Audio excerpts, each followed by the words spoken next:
Welcome to online classes of Geography of Class 10.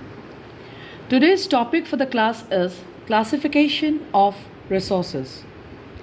Now, the topics that we are going to discuss under this heading: importance of resources, broad classification of resources, classification of natural resources, what are the factors responsible for the development of resource, what are the problems that has been led out due to development of resource, and then to conclude the topic.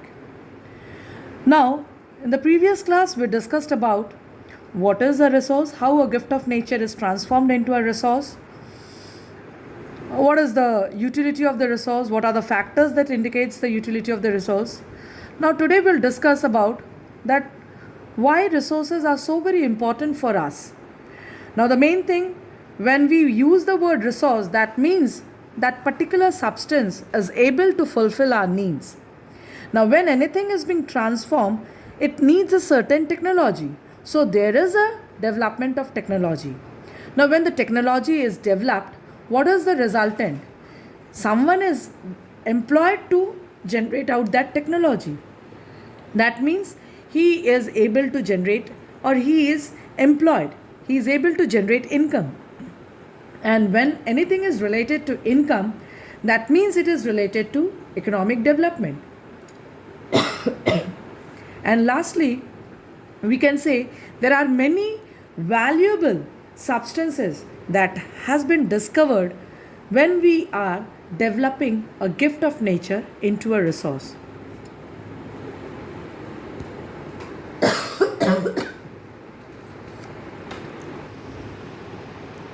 Now the next topic that I am going to discuss today is the classification of resources. Now first, primarily the resources are classified under three headings, that is natural resource, human resource, and human made resource. The natural resource means the free gifts of nature that we are able to consume it directly.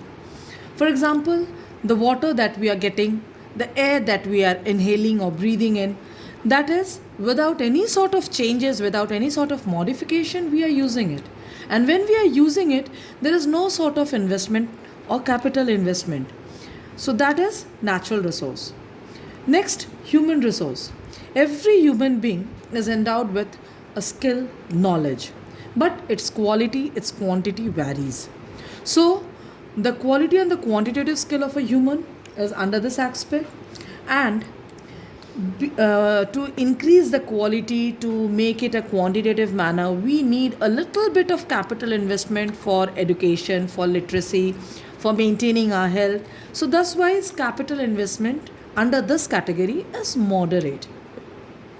And the lastly, when human being using their own skill, they develop some technology to prepare some product, useful product, that is human made resource. That means when we are creating something, when we are making something, that is capital investment is very much needed. So in this, capital investment is more. So these are the three broad classification of, or primary classification of resources, which is nicely given in this tabular form. You can go through with this tabular form and you can find out the three types of classification. Now next it is classification of natural resources. Now the natural resources are classified on various bases. The first one is origin. On this basis we are having biotic and abiotic. We all know biotic means living, abiotic means non-living. Biotic is dependent. Why? Because animals, plants, humans are dependent on nature for air, for water. So they are dependent, whereas rocks, minerals, they are independent. They don't depend upon anything. And biotic are renewable, abiotic are non-renewable. But you will say, ma'am, water, air, these are renewable resources. Yes, these are renewable resources, which is exceptional in condition. But if we say minerals, if we say land, if we say fossil fuels, these are non-renewable. So I have given the example as rocks and minerals. Next classification is based on exhaustibility or utility. There are two categories, renewable and non-renewable.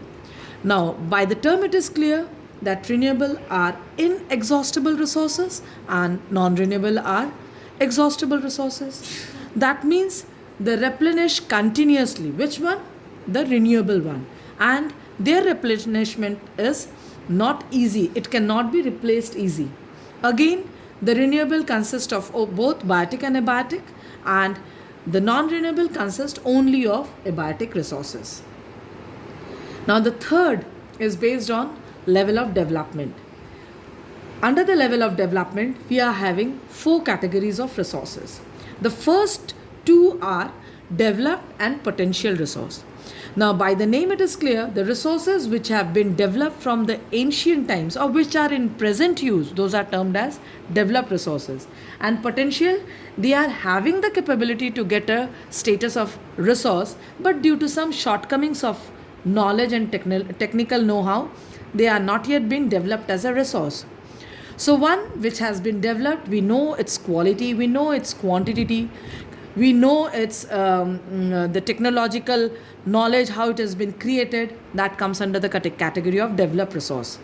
And potential resource, due to lack of technological know-how, we are unable to convert it into a resource. So we don't know the quality, we don't know the quantity, and that is why it not had been developed as a resource, as a developed resource. That is why it is a potential resource. Now, next to resource, stock and reserve. This I am going to explain it by giving an example. We are having a saline water surrounding our nation. The 3 saline bodies are there. Arabian Sea is there. Then Bay of Bengal is there. Indian Ocean is there. It is full of water. Then why do we face water scarcity? Because those water are saline in nature. So we are having the knowledge to remove the salinity from the saline water, but it is in a very small quantity. We cannot do it in a large scale. So when we are going to develop that knowledge, that how on a large scale we can remove the salts from the saline water and turn it into a fresh water, at that time sea water will be termed as a resource. At present, it is stock in the environment. Similarly, we know water is composed of 2 compounds, hydrogen and oxygen. And separately, these 2 gases are inflammable gases. But we don't know the knowledge how we can separate hydrogen and oxygen from that. So, still it is a stock in the environment. That is stock. And reserve, now we are having water, river water, or if we take sea water, we know that sea water means the tides are there, and with that we can able to generate out the tidal energy. So that is a reserve for the society. Or we are having the river water, we can generate out hydroelectricity. That is a reserve in the reserve for the society. So this is a reserve. These are the 4 types on the basis of that is level of development. Now the last classification is based on ownership. There are 4 categories. Individual resource, by the term it is clear, which is owned by an individual and it's only is able to satisfy our own needs, that is the individual needs. So for this, technological advancement is not a big criteria. Our own house, a plot of land, our own shop, it comes under this category. Community resource. By the term community means the resource is accessible to a group of community. That means it is able to satisfy a needs of a group of people. So it do the work of welfare motive, like park, picnic spots, pond, community halls comes under the community resources. National resource. Whatever the resource that is there within the territory of our country and within the territory of the water that belongs to a nation. That means its utilization is strictly restricted to that nation. So whatever the resource that is there within that political boundary is termed as a national resource. The mineral that is present, the river water that is present, the soil that is found, all comes under the category of the national resource. International resource. Now, resources, we are having its own, every country is having their own territory from their coast to a certain limit under near the ocean water. After that, in the oceanic bodies or in the sea water, that is open sea area, the resources that is found within that open sea area, that resource is considered as a international resource.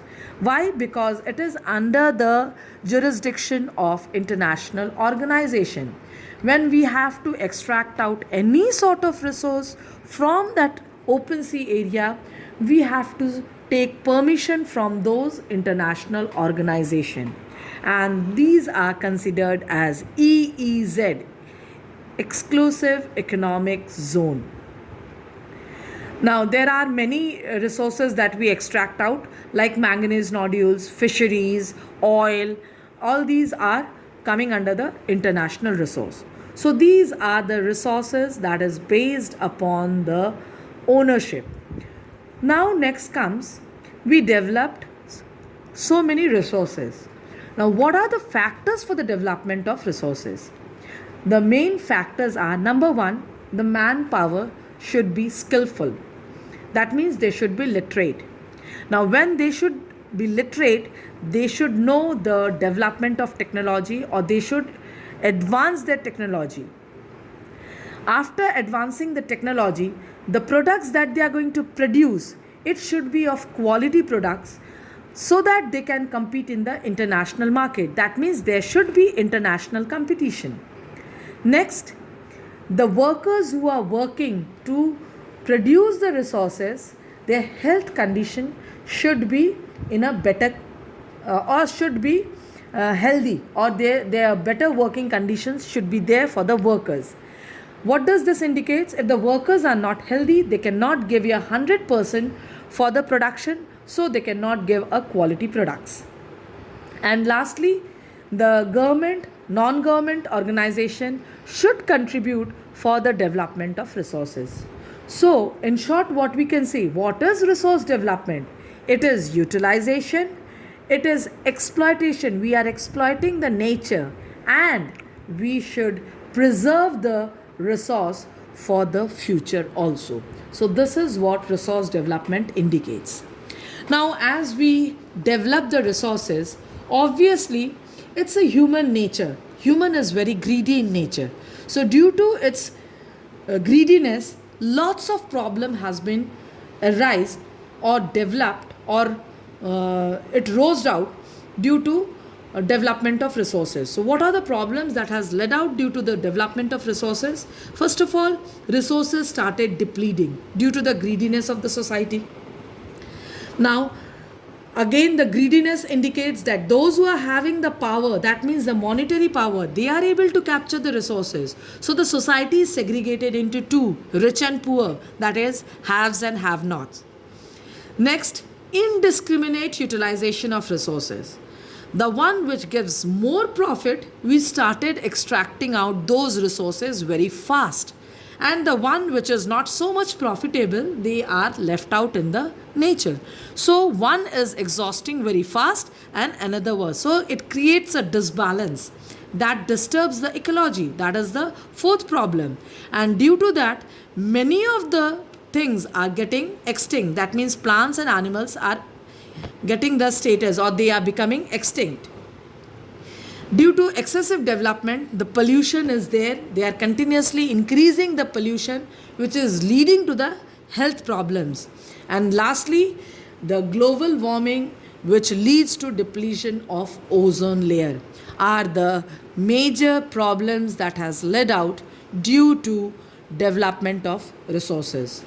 Now, just to conclude, whether it is a developed nation or it is a developing nation, they should keep it in their mind that the equitable distribution, the judicious utilization, or that is rational utilization should be there, so that we can keep the environment in its original form. Now, there are some questions dealing with this topic that I discussed today. Number one, why fossil fuels considered as an exhaustible resource? Next, why are renewable resources called a flow resource? Third, can biotic resource be classified as a renewable resource? The answers are very simple. Fossil fuels are exhaustible because when we use the fossil fuel, the residue is either a ash or a gas. Renewable, it is continuous in nature, that is why it is a flow resource. Can biotic resource be a renewable resource? Yes, biotic resource can be a renewable resource because again it develops, again it originates, again it takes a birth, that is why it is a renewable resource.